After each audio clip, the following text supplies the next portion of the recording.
should people be hesitant to fly right now? No, not at all. I've not hesitated to fly. This is something that it's been many years that something like this has happened.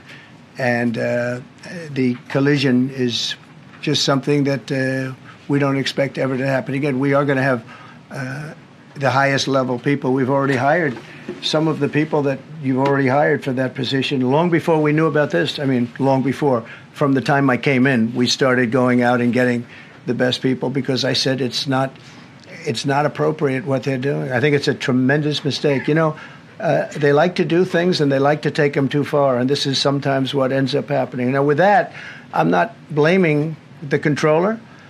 I'm saying there are things that you could question, like the height of the helicopter, the height of the plane being at the same level and going in opposite directions. It's not a positive. But no, we're already hiring people. No, flying is very safe. We have the safest flying anywhere in the world, and we'll keep it that way. Upon entering office, I signed something last week that was an executive order, very powerful, on restoring the highest standards of air traffic controllers and others, by the way. Then my administration will set the highest possible bar for aviation safety. We have to have our smartest people. It doesn't matter what they look like, how they speak, who they are. It matters intellect, talent, the word talent. You have to be talented, naturally talented geniuses. You can't have regular people doing that job. They won't be able to do it. But we'll restore faith in American air travel. Are you saying this crash was somehow caused and the result of diversity hiring? And what evidence have you seen to support these claims? It just could have been. We have a high standard. We've had a much higher standard than anybody else.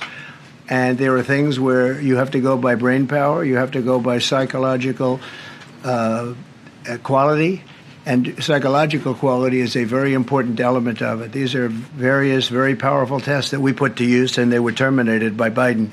And Biden went by a standard that's the exact opposite. So we don't know, but we do know that you had two planes at the same level. You had a helicopter and a plane. That shouldn't have happened.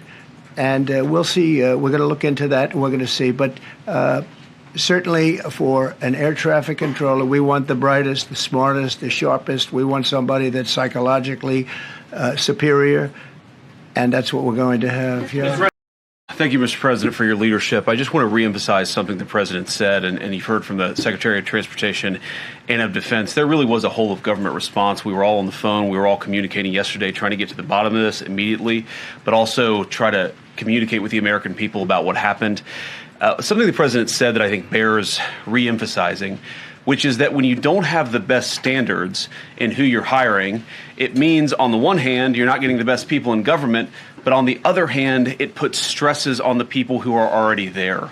And I think that is a core part of what President Trump is going to bring and has already brought to Washington, D.C. is we want to hire the best people because we want the best people at air traffic control, and we want to make sure we have enough people at air traffic control who are actually competent to do the job. If you go back to just some of the headlines over the past 10 years, you have many hundreds of people suing the government because they would like to be air traffic controllers, but they were turned away because of the color of their skin.